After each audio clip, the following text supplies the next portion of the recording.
मित्रों नमस्कार। मैं राहुल कुमार राहुल STD 91 पर आप सभी लोगों का स्वागत करता हूं। मित्रों, जैसा कि पिछले वीडियो में 200 पर 200 वाला प्रश्न देखेंगे। क्या 200 वाला प्रश्न क्या है, आप लोगों को पेंडिंग में रख दिया गया था।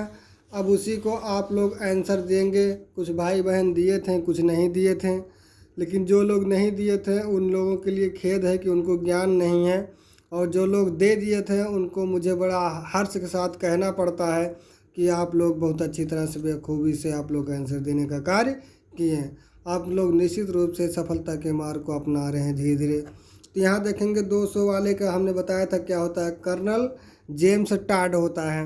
अगला देखेंगे, पृथ्वीराज रासो का अप्रामाणिक मानने वाले विद्वान हैं।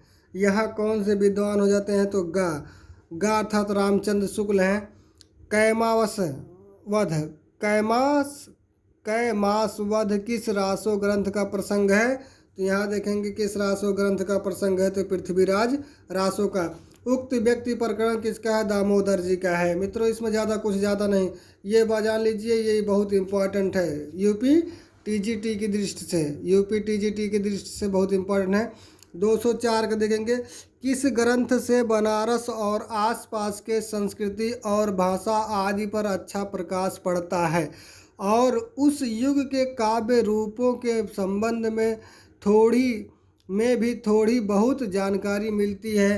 तो कहाँ से मिलती है, इसको भी देख लेंगे। 204 के कहाँ से मिलती है? आप जानते हैं दामोदर दास का उक्त व्यक्ति प्रकरण क्या है, रचना है, वहीं से मिलती है। आगे देख लीजिए, सबसे पहले चौपाई और दोहा की परंपरा, ये तो आप जानते हैं सहारपा को कह दिया जाता, सरहपा कह दिया जाता, तो ये सही हो जाता है। मित्रों, उसमें कुछ कहना है। दोहा कोश इन्होंने ही लिखने का कार्य किया था। तो अब देखेंगे क्या है। अच्छा, डॉक्टर हजारी प्रसाद द्विवेदी ने रासो शब्द की उत्पत्ति मानी है। रासो शब्द की उत्पत्ति कहाँ से मानी है? तो आप जानते हैं रास से मानी है कि रसायन से मानी है कि राजसूय से मानी है कि रासक से माना है। तो अर्थात 206 का क्या हो जाता है? रासक। इसमें किसी प्रकार का संदेह नहीं है। अगला देखेंगे, किस रासो ग्रंथ के अध्याय या खंडों का विभाजन समय के रूप में किया गया है? तो इसमें कुछ कहना ज़्यादा नहीं है। मित्रों, 207 का क्या है? पृथ्वीराज रासो का चंद्रबरदाई इनका रहा है, चंद्रबरदाई जी का पृथ्वीराज रासो है। यहाँ देखेंगे, बौद्ध गान ओ दोहा किनकी रचनाओं का संग्रह ग्रंथ है? तो यहाँ क्या हो जाता है? का सिद्धों का। सिद्ध 208 का। फिर उसके बाद 209 चलते हैं मित्रों।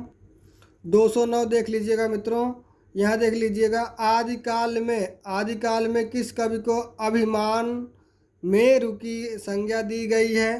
तो 209 का क्या हो जाता है? पुष्पदंत जी हो जाते हैं, पुष्पदंत जी। असंगत मतलब गलत है। गलत क्या है? वर्ण रत्नाकर ज्योतिरेश्वर ठाकुर जी का है कि खालिक बारी अमीर खुसरो का है कि कर्पूर मंजरी राजशेखर का है, राम सिंह दंगवे पुराण का। अब देखेंगे इसमें गलत कौन सा है।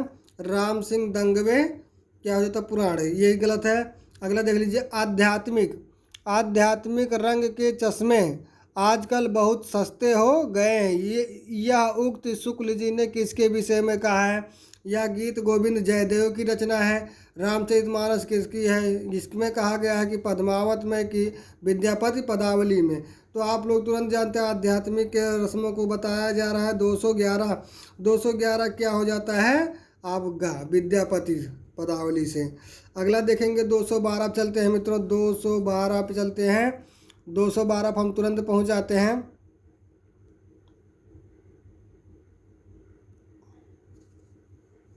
दो सौ बारह चलते हैं मित्रों। 212 की क्या है देख लीजिएगा। 212 का है, हिंदी का प्रथम गद्य लेखक मिश्र बंधुओं ने किसे माना है? गद्य लेखक मिश्र बंधुओं ने किसे माना है? तो अब 212 का क्या होता है? गोरखनाथ, गोरखवाणी जो इन्होंने लिखा है। गारसा दातासी ने रासो शब्द की उत्पत्ति किस शब्द से मानी है? तो यहाँ जानते हैं किससे मानी है। 213 का जानते हैं, राजसूय से मानी है मित्रों, राजसूय से मानी है। 213 हो गया है। उसके आगे बढ़ते हैं। 213 के बाद उसके आगे बढ़ते हैं, क्या मिल रहा है देख लीजिए। 214 214 में कहा जा रहा है रामचंद्र शुक्ल ने हिंदी का प्रथम महाकवि किसे माना है। रामचंद्र शुक्ल ने सबसे पहले महाकवि किसे माना है, तो इसको देखेंगे 214 क्या हो जाता है, चंद्रबरदाई जी को माने हैं। राहुल सांस्कृत्यायन ने किसको माना है, तो सराहपा को माना है। ठीक, यहाँ देखेंगे। यहाँ अगला फिर आगे चलते हैं, 217 के बाद 213 हो गया, 214 हो गया है। अब यहाँ देखेंगे मित्रों क्या कहा जा रहा है, खुमार रासों की रचना किस साहित्यकार ने की है। खुमार रासों देखा जाए तो दलपति विजय जी ने क्या किया है। और उसके बाद यहाँ देख लीजिएगा 214 के 215 क्या हो जाता है, दलपति विजय जी। दलपति विजय ने खुमार रासों की रचना की है। बीसल देव रासों की रचना किसने की है, नरपत नल्लाह ने किया है मित्रों। यहाँ देखेंगे कौन सा, यहाँ प्रश्न 216, कौन सा नाथ योगी स्त्री मोह में फंस गया था जिसका गोरखनाथ ने उद्धार किया। तो यहाँ चुड़कर नाथ क्या कि गोपी चंद है कि मच्छेंद्र नाथ है कि चौरंगी नाथ हैं। तो यहाँ 216 क्या हो जाता है, गा है, मच्छेंद्र नाथ जी हैं। अगला देख लीजिएगा, ये कहा जा रहा है, क्या कहा जा रहा है इसको भी देख लीजिएगा। नाथों की सबसे बड़ी कमजोरी उनका रूखापन तथा गृहस्थ के प्रति अनादर भाव है। यह कथन किसका है, आगे देखते हैं किसका।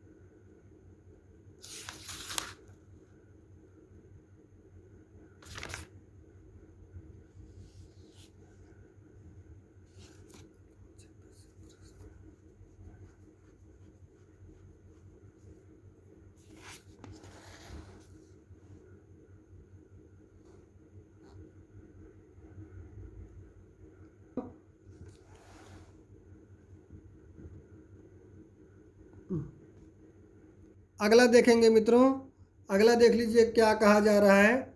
यहाँ देख लीजिएगा, ये राउरबेल हो जाता है मित्रों। यहाँ देख, अभिनव जयदेव कवि शेखर दशाभिधान लेख खेलन कवि आदि उपाधियाँ किस कवि को प्राप्त है। तो अब जानते हैं किसको उपाधि प्राप्त है। तो 233 का किसको, बार बार विद्यापति की बात आ रही है तो बार बार तो इन्हीं की बात हो जाएगी।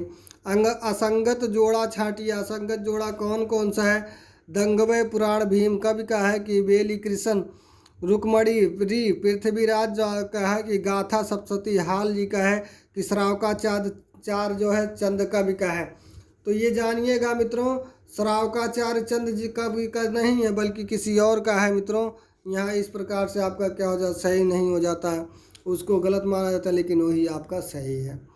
यहाँ देखेंगे पद्मावती, पद्मावती समय किस ग्रंथ का हिस्सा है। पद्मावती समय जैसे देखा जाए तो वहाँ आप देखेंगे तो ये जो है पृथ्वीराज रासो चंद्रबरदाई की जो रचना है यहीं से ले लिया गया है मित्रों। अगला देखेंगे मैथिली की प्रथम गद्य कृति किसका है। तो मैथिली की प्रथम गद्य का कृति अगर जो देखा जाए 36 का क्या हो जाता है, यहाँ पदावली है, कीर्ति पताका है। आगे बढ़ते हैं, कीर्ति पताका है, यहाँ वर्ण रत्नाकर है, यहाँ प्राकृतिक पैंगल है। तो यहाँ क्या हो जाता है, वर्ण रत्नाकर हो जाता है मित्रों। यहाँ देखेंगे क्या कहा, पृथ्वीराज रासो का कौन सा पक्ष सर्वाधिक विवादित रहा। तो भाषा, तो कौन सा पक्ष विवादित रहा, भाषा नहीं मित्रों। यहाँ हम क्षमा चाहते हैं, यहाँ ऐतिहासिकता जो है आपका क्या था, आपका वो जो विवादास्पद रहा। फिर यहाँ देखेंगे पृथ्वीराज रासो किस प्रकार का काव्य है। पृथ्वीराज रासो अगर देखा जाए तो ये क्या है, एक राजनैतिक पक्ष है मित्रों। और यहाँ ऐतिहासिक विवादास्पद रहा क्योंकि राजनीति रहेगी तो उसमें निश्चित रूप से क्या हो जाएगा, विवादित हो जाएगा।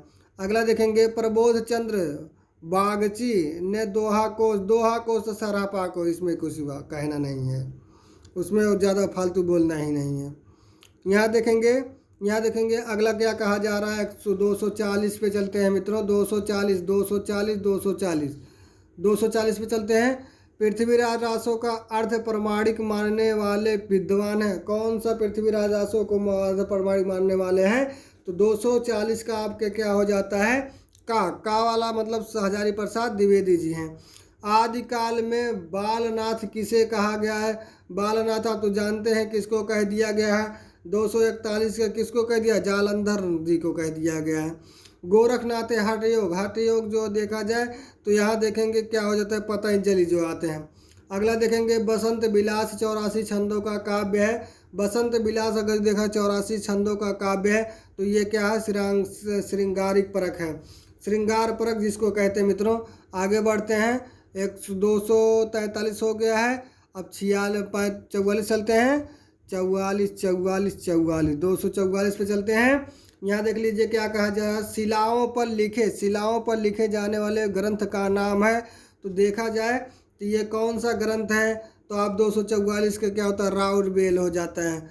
सरहपा की रचनाओं का दोहा कोश के रूप में संपादन किसने किया था? दोहा कोश के संपादन के रूप में अगर देखा जाता है प्रबोध चंद्र बागची जी हैं। अगला देख लीजिए क्या कहा जा रहा है, कहा जा रहा है शुक्ल जी ने पुरानी हिंदी को नाम दिया है। शुक्ल ने पुरानी हिंदी का नाम क्या दिया? प्राकृतिक भाषा हिंदी दिया गया है मित्रों।